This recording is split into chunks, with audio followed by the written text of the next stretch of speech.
This is not breaking news. This is not a scandal. This is not about one person. Nothing exploded. No borders moved. No missiles flew. And yet something fundamental has already shifted. Quietly, a system that once relied on force has learned it no longer needs it. Power didn't retreat. It changed shape. What used to arrive with uniforms now arrives with contracts. What used to be enforced with troops is now enforced with balance sheets. And the most dangerous part is this: almost no one notices when it happens because it feels calm. It feels technical. It feels responsible. But stability can be manufactured. And when it is, it comes with conditions. You're not watching a confrontation. You're watching a redesign. Stay with me.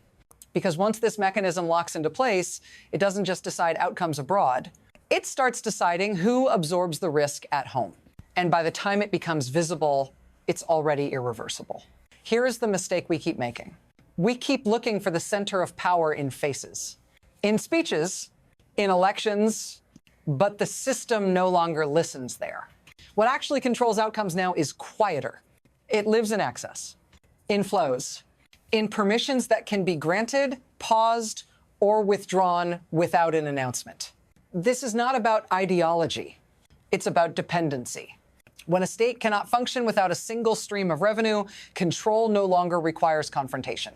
It requires timing. The system rewards alignment with liquidity. It punishes deviation with scarcity. And it does this without calling it punishment, because nothing is seized. Nothing is invaded. Nothing is declared. The pressure is structural, invisible, relentless. Compliance looks like recovery. Resistance looks like mismanagement. That's the brilliance of it. And that's the danger. Because once power is embedded into the plumbing of an economy, removing it doesn't cause a crisis. It is the crisis. And that shift didn't happen overnight. It happened slowly enough that most people adjusted instead of resisting. Which brings us to how this became normal. There was a time when power announced itself. You could see it arrive. You could hear it debated. You could measure the cost before pressure came in moments. A decision, a strike, a crisis. Now it arrives as a process. Slow enough to feel reasonable, technical enough to feel inevitable. What changed wasn't policy, it was pacing. Control stopped demanding obedience up front.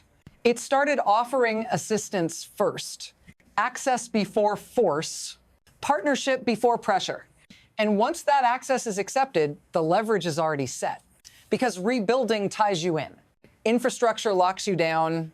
Revenue streams train behavior. This is the most dangerous kind of change. The kind that doesn't feel like a takeover. Nothing is taken away at the start. Things are restored. Production, stability, normalcy. And by the time the system tightens, the alternative isn't independence. It's collapse. That's why this shift wasn't debated. It didn't need to be. It unfolded as maintenance, as recovery, as common sense, until the first real test arrived. And when it did, it exposed what this system was actually built to do. The moment it became visible wasn't framed as a crisis. It was presented as restraint, as de-escalation, as maturity, a second strike that never came. On the surface, it looked like caution, a pause, a decision not to act. But pauses in this system are never empty. They are filled with conditions, because at the same moment force was withheld, something else was offered. Not forgiveness, not trust, access. A narrow window where behavior could be exchanged for relief. Signals traded for stability. Compliance rewarded with opportunity. This wasn't mercy. It was calibration.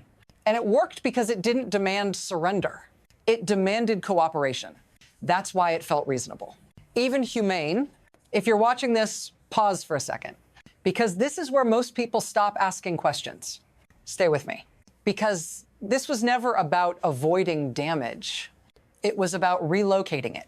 And once the pressure moved from the battlefield to the economy, the consequences stopped being immediate.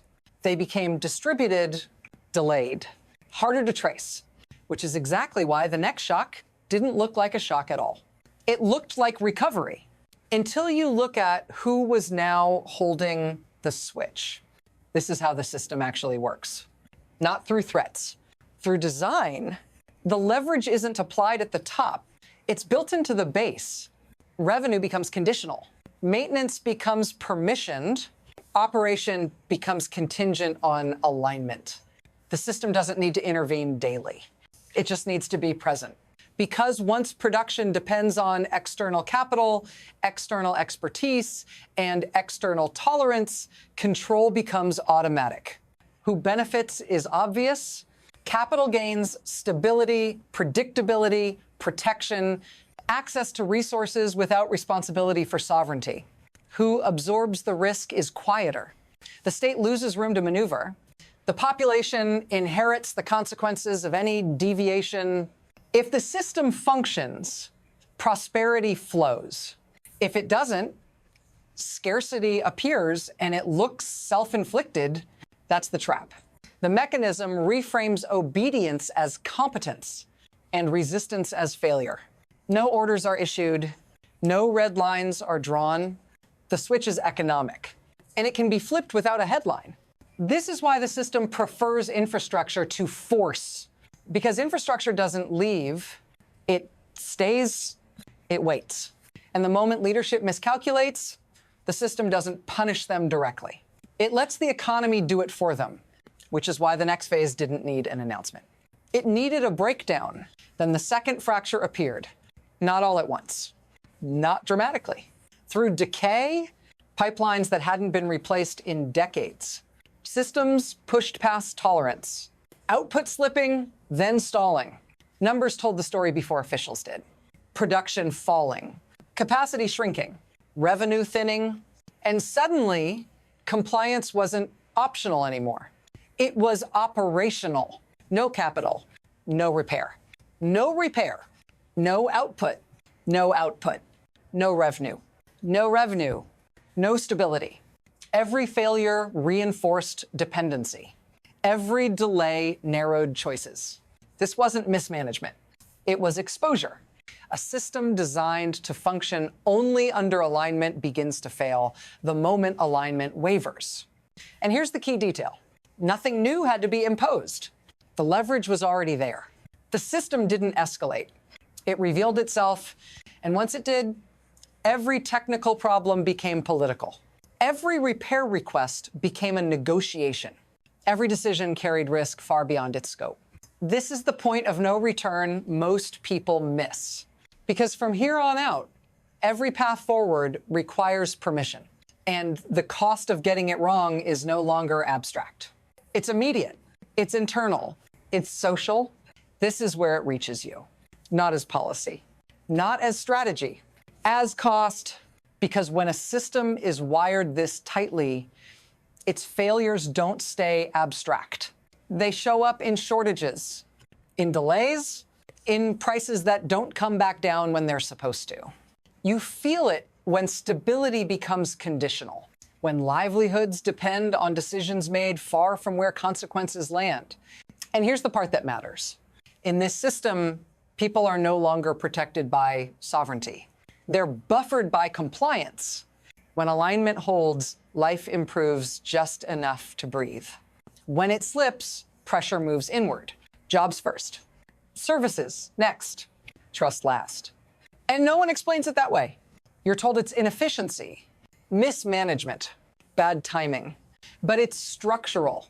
If you're still watching, stay. Because this isn't just about one country absorbing pressure so others don't have to. It's about a model that works so well, it invites reuse. And once a system proves it can convert economic dependency into political discipline, it doesn't stay contained. It travels, which means the question is no longer if this spreads, it's where it lands next. This is where the boundary disappears. Because systems like this don't recognize borders. They recognize weak points. Once a model proves it can stabilize one economy by conditioning access, it becomes portable. Debt-heavy states notice. Resource-dependent regions adjust. Markets begin pricing obedience. Quietly, supply chains reorient. Capital flows follow predictability, not democracy. Risk migrates away from investors and toward populations. And the pressure doesn't announce itself as pressure, it arrives as advice, as standards, as best practices.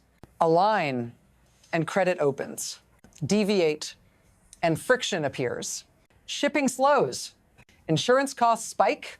Financing terms tighten. Nothing looks like punishment. Everything looks like math. That's how the ripple spreads. Through spreadsheets, not speeches.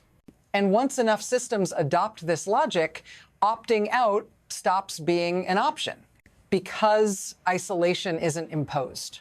It emerges, this is no longer a local arrangement, it's a template. And templates don't care who uses them, they just wait for the next moment of vulnerability. Which brings us to the future. From here, the system doesn't pause. It accelerates, and there are only three directions it can go.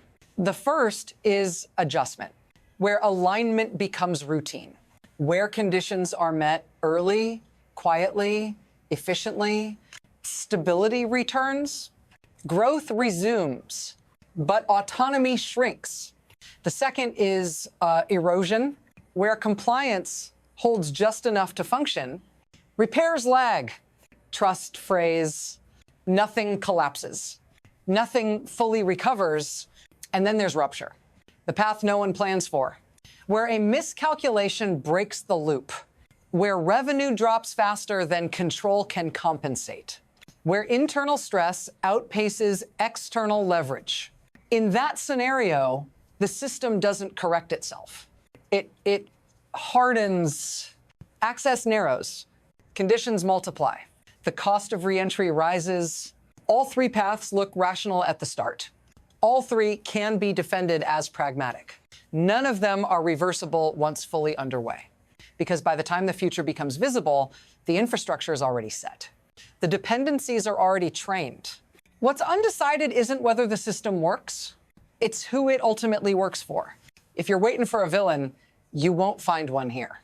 There's no coup, no declaration, no moment where the system announces itself. That's the point. This mechanism doesn't need consensus. It doesn't need belief. It only needs dependency. And once dependency is normalized, enforcement becomes automatic. The danger isn't that this model is cruel. It's that it's efficient enough to be reused, efficient enough to be justified, efficient enough to be defended as stability, which means the real question isn't whether this system succeeds. It already has. The question is how many societies will discover too late that their leverage has been externalized, their options narrowed, their risk redistributed downward. If you're still reading, don't stop here. Because this wasn't a story about one country. It was a blueprint. And blueprints don't stay theoretical. They get copied, they get optimized, they get deployed where resistance is weakest. Watch what happens next. Follow the incentives. Track who gains access and who absorbs the shock. Because the most dangerous systems don't announce the future. They quietly build it underneath you. And once it's finished, you don't get a warning. You get conditions